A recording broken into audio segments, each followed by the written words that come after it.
is a modification of the process of putrefaction. Sometimes the process of putrefaction may become arrested at some stage and the body tissues may undergo mummification. Urdu میں اس کو کہیں گے تشمع بھی تسبن کی طرح کا عمل ہے جو عمل تعفن کے کسی مرحلہ میں رکنے کی وجہ سے واقع ہوتا ہے۔ البتہ اس عمل کے لیے تسبن کے برخلاف حالات کی ضرورت ہوتی ہے۔ اس میں مردہ جسم کے انسجہ اور اعضاء پانی سے محروم ہو جاتے ہیں، یہ سوکھ جاتے ہیں، بالکل پانی سوکھ جاتا ہے ڈیڈ باڈی کا۔ البتہ اس عمل کے لیے تسبن کے برخلاف حالات کی ضرورت پڑتی ہے۔ اس میں مردہ کے جسم کے انسجہ اور اعضاء پانی سے محروم ہو جاتے ہیں یا بالکل سوکھ جاتے ہیں۔ مردہ کی یہ حالت گرم اور غیر مرطوب ماحول اور ہوا کی گردش کے ربط میں رکھنے کی وجہ سے ہوتی ہے۔ مردہ کی یہ حالت گرم اور غیر مرطوب ماحول اور ہوا کی گردش کے ربط میں رکھنے کی وجہ سے یہ ہوتی ہے۔ بالغوں میں عام طور پر کہتے ہیں ایڈلٹ میں عام طور پر تشمع نہیں ہوتا ہے عام طور پر، لیکن یہ حالت اس وقت پیدا ہو جاتی ہے یا ہوتی ہے جب کسی بالغ لاش کو گرم خشک ریگستان کی ریت میں دفنا دیا گیا ہو۔ بالغوں میں عام طور پر تشمع نہیں ہوتا ہے، لیکن یہ حالت اس وقت پیدا ہوتی ہے یہ ہو سکتی ہے جب کسی بالغ لاش کو ایڈلٹ آدمی کا لاش ہے، کسی کا ایڈلٹ باڈی ہے، ایڈلٹ باڈی کو کسی بالغ لاش کو گرم و خشک بالکل گرم ماحول ہے، خالی ریت ہی ریت ہے، تو بالو میں کہیں دفنا دیا گیا، گرم و خشک ریگستان کی ریت میں دفنا دیا گیا ہو، تب یہ حالت پیدا ہو جاتی ہے۔ اب آئیے اس میں چھوٹے بچوں کے جسم میں چونکہ آرگینزمز نہیں ہوتے ہیں جس کی وجہ سے ان کے جسم میں تعفن نہیں ہوتا ہے۔ اگر موت کے فوراً بعد نوزائیدہ کو بالکل نیو بورن جو ہے نوزائیدہ کو گرم ماحول میں رکھ دیا جائے، جیسے کچھ اگزامپل اس میں ملتے ہیں عام طور پر ہم لوگ خبروں میں سنتے ہیں، اخباروں میں دیکھتے ہیں، نیوز میں سنتے ہیں کہ کچھ مائیں ناجائز اولاد کو، ناجائز نوزائیدہ بچوں کو مار کر ٹرنک میں بند کر دیا، مکان کے اوپر کہیں رکھ دیا یا درخت کے اوپر کہیں چھپا دیا، تو جس سے اس میں آسانی سے تشمع ہو جاتا ہے، کیونکہ اس وقت اس میں آرگینزم میں نہیں ہے اور یہ گرم ماحول میں کہیں رکھ دیا گیا تو بہت آسانی سے یہ ممیفائڈ ہو جاتا ہے، جس سے اس میں آسانی سے تشمع ہو جاتا ہے، جس میں موجود رطوبت تحلیل شحم میں استعمال ہو جاتی ہے، جس کی وجہ سے انسجہ سوکھ جاتا ہے۔ اسی وجہ سے تشمع کے ساتھ بہت معمولی تسبن بھی پایا جاتا ہے، اسی وجہ سے تشمع کے ساتھ بہت معمولی تسبن بھی پایا جاتا ہے۔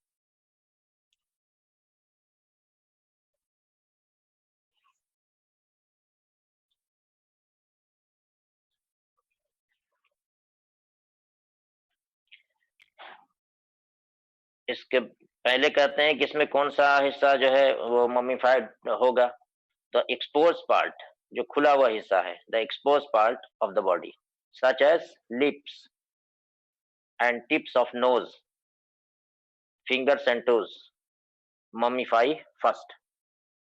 پہلے جو ہے ہونٹ، ناک کا جو ہے اوپری حصہ، ٹپس آف نوز، انگلی یا پاؤں کی انگلیاں، یہ جو ہے پہلے ممیفائڈ ہوتی ہے، اس کے بعد ہی پورے جسم میں تشمع پھیل جاتا ہے۔